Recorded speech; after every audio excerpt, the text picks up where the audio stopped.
ఉన్నారు కదా. ఇక ఇలా చాలా ముచ్చట్లు పట్టుకొని వచ్చిన జల్దీన చూసేద్దాం. చలో ఇక ధూమ్ధాం ముచ్చట్లు షూరు. కేసీఆర్ సార్ మీద కుట్రలేమన్నా కొత్తనా? కుతంత్రాలు ఎన్నడూ జరగలేదా? ఉద్యమం టైం నుంచి సారు మీద బీఆర్ఎస్ పార్టీ మీద ఎన్నో కుట్రేషాలు నడిచినాయి. కారు పార్టీ అసలే లేకుండా చేద్దామని అనుకున్నారు అప్పట్లా. కానీ ఎవ్వరితోనన్నా అయిందా? అసలు సారు ముందు ఎవ్వరు పప్పులు ఉడకలే. కుట్రలన్నీ బద్దలు కొట్టి తెలంగాణనే తీసుకొచ్చిండు కేసీఆర్ సారు. అగో మళ్ళీ ఇప్పుడు కేసీఆర్ సార్ మీద బీఆర్ఎస్ మీద కడమ పార్టీలు కలిసి కుట్రేషాలు కుతంత్రాలు నడిపే ఉపాయం చేసినాయట. ఎట్లనో వివరంగా చెప్పుకుందాం రారే. మన కేసీఆర్ సారు బస్సు యాత్రను చూస్తూనే ఉన్నారు కదా నొల్ల. ఊరు వాడ ఎట్లా మురిసిపోయినాయో. ఏడికి ఓ ఉష్కవో తెరాలనంత జనం కేసీఆర్ సార్ కనబడుతోనే తొవ్వ పొడుగుతో పూలవానలు, ధూమ్దా మాటలు, మాట ముచ్చట్లు, షేయి గల్పుడు, జై తెలంగాణ అనుకుంటూ సంబరపడు. ఇగో ఈసొంటి సీన్లు చూసినాక ఇటు కాంగ్రెస్ వాళ్లకు అటు పువ్వు పార్టీలకు గజ్జుమన్నట్టున్నది. అసెంబ్లీ ఓట్ల కారు పట్టి వెనకబడ్డ కేసీఆర్ సార్ మీద జనం చూయిస్తున్న పాయరానికి కడమ పార్టీలకు కరెంట్ షాట్ కొట్టిన అయింది కావచ్చు. ఇక సార్ స్పీచ్లకు జనం జై కొడుతురు కదా. ఇంకేమున్నది, కుళ్ళుబోతుతనం, కండ్లమంటతనం, కుట్రేషాలన్నీ ఒకదా ఇంకొకటి బయటపడుతున్నాయి. ఈ కుట్రేషాలు ఏడిదాకా పోయినాయి అంటే కేసీఆర్ సార్ రోడ్ షోలను 48 గంటలు ఈసీఓలతో నిషేధం చేయించేదాకా పోయింది. అసలైతే కేసీఆర్ సార్ ఎక్కడనో ఏమో అన్నాడని ఎలక్షన్ల పెద్దసార్లు కేసీఆర్ సార్ కు నోటీసులు ఇచ్చి 2 రోజులు ప్రసారాలు చేయొద్దని కండిషన్ పెట్టిర్రు. అంటే శుక్రవారం 8 అయ్యేదాకా కేసీఆర్ సార్ ఎలక్షన్ల ప్రసారం చేయొద్దు అన్నట్టు. సరే, ఎలక్షన్ సంఘపోళ్ళు ఆర్డర్ వేసిరు కాబట్టి సార్ కూడా పాటిస్తుండు. మరి కేసీఆర్ సార్ కంటే ఎక్కువ అటు బడే బాయ్ ఇటు చోటే బాయ్ గదేనల్లా మోడీ సారు రేవంత్ సారు ఘోరంగా అంటే ఘోరంగా మాట్లాడుతూనే ఉన్నారు కదా. చాలా మంది మనసుకు తక్లీఫ్ కూడా అనిపిస్తున్నాయి వాళ్ళ మాటలు వింటుంటే. అందరం వింటేనే ఉన్నాం, కానీ వాళ్ళ మాటలు ఎలక్షన్ సంఘపోళ్ళకి వినబడతలేవా? మరి వాళ్ళకు నోటీసులు ఎందుకు ఇస్తలేరు కావచ్చు? అసలు వాళ్ళకో నీతి కేసీఆర్ సార్కో నీత అని తెలంగాణ జనం మలరబడుతురు. కేసీఆర్ సార్ ప్రచారం మీద నిషేధం అయినందుకు ఈ పువ్వు పార్టీ షే పార్టీ మీద గరమైతురు. మన రామన్న ఏమన్నాడు ఏనుర్రి, అందరికి ఇంకా మంచిగా క్లారిటీ వస్తుంది. నేను స్పష్టంగా ఆరోపిస్తున్నా, ఇందులో మొహమాటం లేదు, ఏమీ లేదు. ఎన్నికల కమిషన్ అచ్చంగా బీజేపీ కనుసన్నలో నడుస్తోంది. ఎందుకంటే ఇవాళ భారతదేశంలో ఎట్లాంటి పరిస్థితి ఉందంటే బీజేపీ వాళ్ళు జాతుల ఆధారంగా మతాల ఆధారంగా స్వయంగా ప్రధానమంత్రి, స్వయంగా కేంద్ర హోంశాఖ మంత్రి మత వైషమ్యాలు రెచ్చగొట్టే విధంగా మాట్లాడిన, దారుణమైన వ్యాఖ్యలు చేసిన ప్రత్యర్థి పార్టీలను బీజేపీ వాళ్ళు బండబూతులు తిడుతున్నా ఒక్కటంటే ఒక్క చర్య లేదు. ప్రధానమంత్రి విద్వేషపూరితమైన వ్యాఖ్యలు చేసిన ఎన్నికల కమిషన్లో ఉలుకు పలుకు ఉండదు. అదేవిధంగా కేంద్ర హోంశాఖ మంత్రి స్వయంగా రాముడి ఫోటో పట్టుకుని ఓట్లు అడుక్కున్నా ఉలుకుండదు పలుకుండదు. వాళ్ళ అభ్యర్థులు అదేవిధంగా చేసినా ఉలుకు పలుకుండదు. మత విద్వేషాలను రెచ్చగొట్టే విధంగా, హిందువులను ముస్లింలను విభజించే విధంగా పార్టీ అఫీషియల్ హ్యాండిల్ నుంచి దాడి జరిగినా ఎన్నికల కమిషన్ మేల్కోదు. కానీ అదే కేసీఆర్ గారి విషయానికి వస్తే మాత్రం ఆగమేఘాల మీద ఒక నోటీస్ ఇచ్చినారు. నోటీస్ ఇచ్చిన తర్వాత మేము స్పందించాం. ఎండిన పంటలు చూసిన తర్వాత, రైతుల ఆర్తనాదాలు విన్న తర్వాత కాంగ్రెస్ పార్టీకి, ఈ ప్రభుత్వానికి బుద్ధి లేదు. వీళ్ళు ఇది కాలం తెచ్చిన కరువు కాదు, ఇది కాంగ్రెస్ తెచ్చిన కరువు, నీళ్ళుండి ఇవ్వలేని అసమర్థులు, అశక్తులు అనే మాట కొంత పరుషంగా చెప్పినారు. ఈ ఒక్క మాట మాట్లాడితేనేమో ఇవాళ కేసీఆర్ గారి గొంతు నొక్కి 4 కోట్ల ప్రజల తరపున, రాష్ట్రంలోని నేతన్నల తరపున, రైతన్నల తరపున మాట్లాడిన ఆయననేమో వెంటనే 48 గంటల నిషేధం. అదే మరి ఈ రాష్ట్ర ముఖ్యమంత్రి రేవంత్ రెడ్డి, ఆయన మీద మేము ఇప్పటికీ 8 కంప్లైంట్లు ఇచ్చినాం. మొత్తం కలిపి 27 కంప్లైంట్స్ ఇచ్చాము. ఒక్కటంటే ఒక్కదాని మీద కూడా యాక్షన్ లేదు. వాజిబేనా కాదా? కాదల్లా కుట్రలు కుతంత్రాలు ఏమన్నా కొత్తనా? అసలు తెలంగాణ రాష్ట్రం ముత్తగానే వచ్చిందా? ఇసొంటి ఈసారి ఎన్ని చూడలేదు, అవునా కాదా? ఇక నిషేధం శుక్రవారం రాత్రి 8 వరకు వచ్చిపోతుంది కాబట్టి ఇక 8కి రామగుండం రోడ్ షోలో పెద్ద ధూమ్ధామే నడుస్తుంది. ఇంట్లో అనుమానం ఏం లేదు. అబ్బా ఎండలకు అగ్గిపెట్ట ఏందోల్లా గింతగానం ఎండ దంచుతుంది. ఇగో ఇప్పుడు నేను ఫ్యాన్ కింద కూర్చొనే ముచ్చట్లు చెప్తున్నానా, అయినా గరం గరం కొడుతుంది, మస్తు ఉడకబోసినట్టు అవుతుంది. నాకే గిట్లుంటే సపోజ్ బయటికి పోయిన వాళ్ళ పరిస్థితి ఎట్లుంటుంది కావచ్చు. ఇక పట్ట పగిటీలి సూర్యుడు నడినెత్తునుండగా చౌరస్తాల సిగ్నల్ పడితే బండ్లు నడిపేటోళ్ళ పరిస్థితి ఏంది కావచ్చు. వామ్మో, తలుసుకుంటా అంటేనే నాకైతే చక్కెరచ్చినట్టు అవుతుంది. ఇంతకు వాళ్ళ పరిస్థితులు ఏందో చూడురు మీరు. నేనైతే నిమ్మకాయ షర్బతులు ఉప్పేసుకొని తాగుతా అప్పటిదాకా. ఓరి దేవుడా, 45 కాదు 46, 47, 48 దాకా వచ్చిందట. గదేనోళ్ళ ఈ ఎండ.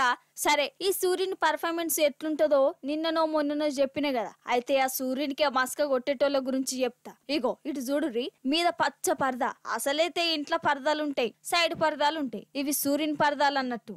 అయితే ఎంత ఎండున్నా, ఎంత సలున్నా, ఎంత వాన కొట్టినా కొలువులు చేసేటోళ్ళు డ్యూటీకి పోవాల్సిందే కదా నోళ్ళ. ఎవ్వరు పోట తిప్పలు వాళ్ళది. ఎండ కొడుతుందని ఇంట్లో వంట అవుతుందా కథ కదా. మరి గింత ఎండలా బయటకు వస్తేనేమో అసలుకే ఎసరొత్తదా. ఇక అదిగాక బండి మీద పోయేటోళ్ళది సిగ్నల్ కాడే ఇంకో నరకం. పచ్చ సిగ్నల్ వాడేదాక అట్లనే ఉండాలి. ఎంతో ఘోరం ఉంటది చెప్పు. అందుకే కేరళ పుదుచ్చేరిలా సిగ్నల్ కాడకి ఉపాయం చేసిర్రు, పరదాలు కట్టిర్రు. ఇటు ఆంధ్ర విశాఖపట్నంలో కూడా గిట్ల పచ్చ పరదాలు పెట్టిర్రులా. ఇక ఈ పరదాల కిందికి రాగానే వీళ్ళకు పానం నిమ్మలం అవుతుంది.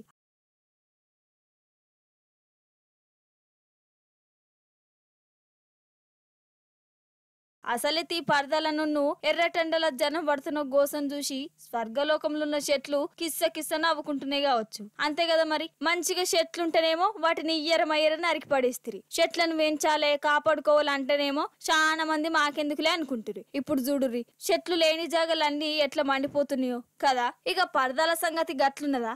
ఇక ఇంకో దిక్కు జ్యూస్ సెంటర్లు, సోడా బండ్లకు గిరాకే గిరాకిపో. ఇగో గి బండైన చూడు, కర్బూజా కాయలతోని బండిని ఎంత మంచిగా మేకప్ చేసిండో. గిరాక్ కోసం చూస్తుడితోనే కర్బూజా కాయలు తినాలన్నట్టు చేస్తుండు కదా. ఇప్పుడు నేను చెప్పొచ్చేది ఏందంటే, బయట మస్తు ఎండలున్నాయి, బయటకెళ్ళకుర్రి. పండ్లు రసాలు, జ్యూసులు, నిమ్మకాయ నీళ్లు తాగాలి. పోరగళ్ళు ముసలోళ్ళు అయితే అసలే బయటకెళ్ళొద్దు. ఏమంటున్నా?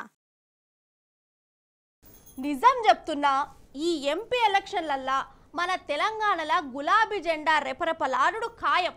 10-12 సీట్లు బరాబర్ వస్తాయని అనుకున్నా కానీ నన్ను అడిగితే 12 కంటే ఎక్కువనే వస్తాయి.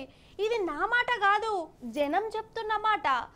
ఏ ఊరికి పో, ఈ నియోజకవర్గానికి పో, కారు గుర్తు లీడర్లకే జనం హిమ్మతిస్తురు. మన లీడర్లు కూడా ప్రచారాలల్లా దూసుకపోతుర్రు అన్నట్టు కొన్ని వెరైటీ ప్రచారాలు అట్లట్లా చూద్దాం రారే. వరెవ్వా, ప్రచారం అంటే ప్రచారమే పోరి. తెలంగాణ పల్లెలన్నీ గులాబీ జెండాలతోని కలకలలాడుతున్నాయోల్లా మన బీఆర్ఎస్ లీడర్లు ప్రచారంలో దూసుకోబోతుర్రు.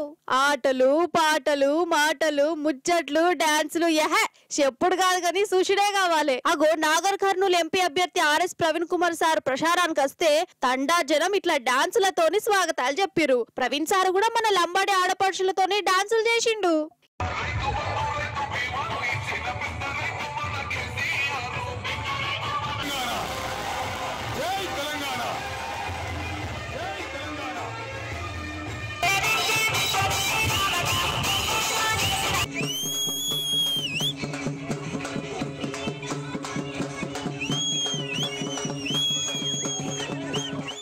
ఇటు మైబాద్లో నిలబడ్డ మన మాలత్ కవితక్కను చూడురోల్లా, ఎర్ర టెండల కూడా ప్రతి ఒక్కరిని పలకరిస్తుంది, కష్ట సుఖాలు తెలుసుకుంటుంది. అగో పొలం బాట పట్టింది, గడ్డపార అందుకొని మట్టి కూడా తవ్వింది చూడుర్రి.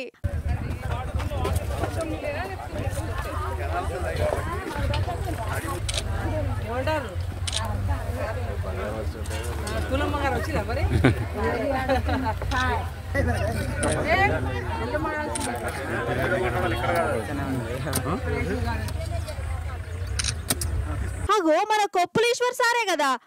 ఈశ్వర్ సారే సింగరేణి బిడ్డలతోని మాట ముచ్చట పెడుతుండు కదా. హోటళ్ల వాళ్ళతోని కలిసి నాష్టా చేసుకుంటా వాళ్ళ బాధలు అరుచుకుంటుండు. బీఆర్ఎస్ తరఫున నిలబడ్డ ప్రతి లీడర్ కు జనం ఇట్లా జేజేలు చెప్తురోల్లా. సరే, ఎంతసేపు కారు పార్టీలదే చెప్తావా? పువ్వు పార్టీలు, షే పార్టీలు ప్రచారం చేస్తలేరా? వాళ్ళ ప్రచారం కూడా ఎట్లున్నదో చూపించరాదంటారా? పారి ఆడికే పోదాం మనం. ఇగో ఈడ చూడుర్రి, షే పార్టీ ఎలక్షన్ల ప్రచారం ఎట్లా నడుస్తుందో. కార్యకర్తలే పొట్టు పొట్టు అనుకుంటురట.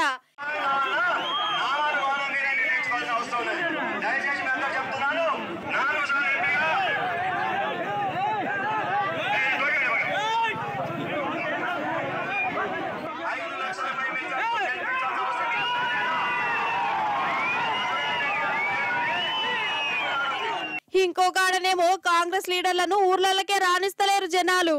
6 గ్యారంటీలని చెప్పి లేనిపోని కండిషన్లు పెట్టి మోసం చేసిరని జనం ఘరానికొస్తుర్రు. ఇటు పువ్వు పార్టీలది కూడా గదే పరిస్థితునుల్లా వాళ్ళను వాళ్ళు ఇచ్చే స్పీచ్లను పట్టించుకునేటోళ్లే లేరట.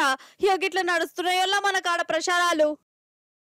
పెండ్లంటేనే అదో పెద్ద రామాయణం, అవునా కాదా? ఇక పెండ్లి కార్యం ముంగడ పెట్టుకున్నామంటే తలపానం తోకకత్తది. మీరేమనుకున్నా మంచిదే, పెండ్లైపోయినాక స్టేజ్ మీద పెండ్లి పిల్ల కానీ పర్ఫార్మెన్సులు చూస్తే నాకైతే మస్తు నవ్వొస్తుందోలా. ఇక ఈ పర్ఫార్మెన్సులు తక్కువైనాయని పిల్లగాడి దోస్తుల ఓవర్ యాక్షన్ ఒకటి. ఇక అంతల్నే పెండ్లి పిల్లగాడు ఒకటే థమ్సప్ సీసల 2 పుల్లలేసుకొని దాగుడు. నడుమిట్ల కేవలమానేమో చోటాకే నాయుడు పిసి శ్రీరాము లెక్క తెగ ఫీల్ అయిపోయి స్మైల్ నవ్వుకుంటా దాగుర్రి. మేడం నాదికు చూసుకుంటా దాగనుకుంటా నడుమిట్లా ఆయన ఏదో కళా పోషణ. ఇక ఇట్లా చెప్పుకుంటా పోతే బొచ్చటుంటాయి కదా, కానీ మీరెన్నడు చూడని పర్ఫార్మెన్సు పెండ్లి స్టేజ్ మీద అయింది. అదేందో చూడురి. ఏం లేదు, ఇప్పుడే లగ్గమైనట్టున్నది. చుట్టాల ముందు పెళ్లి పిల్లగాడు ఒకటే లడ్డును ఒకరికొకరికి తినిపించే కార్యం అన్నట్టు. ముందు పెళ్లి పిల్ల లడ్డు తినిపించింది, పిల్లగాడు లటుక్కున్నాడు, నోట్లేసుకున్నాడు. ఇక ఇప్పుడు పెళ్లి పిల్లగాని వంతు. ఆగో పండుగలు ఇచ్చుకుంటా లడ్డు తినిపిస్తుండు చూడు. కానీ ఆమెనేమో సిగ్గు పడుతుందో లేకుంటే నీ దిక్కుమల్ల లడ్డు తినా అంటుందో గాని ఏమైందో చూడురిగా.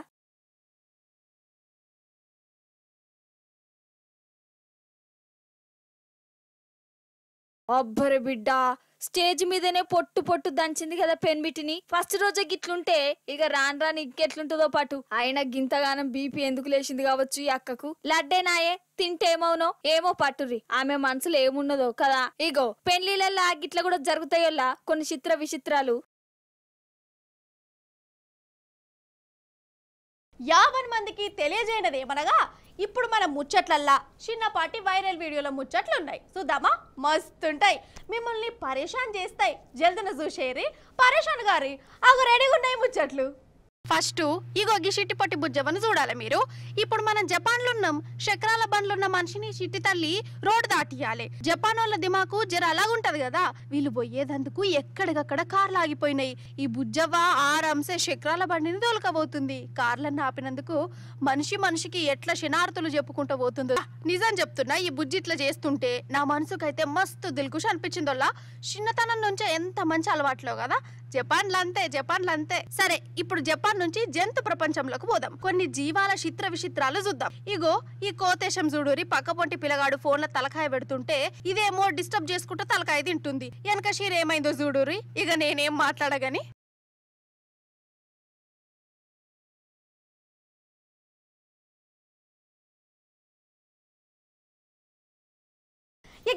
ఇవాళ ధూమ్ధాం ముచ్చట్లు మంచిగా ఉన్నాయి కదా, మంచిగా చెప్పిన కదా. ఇక మళ్ళీ వచ్చినప్పుడు ఇంకిన్ని మంచి ముచ్చట్లు పట్టుకొని వస్తా. ఇప్పటిదాకా చూస్తూనే ఉండండి టీ న్యూస్.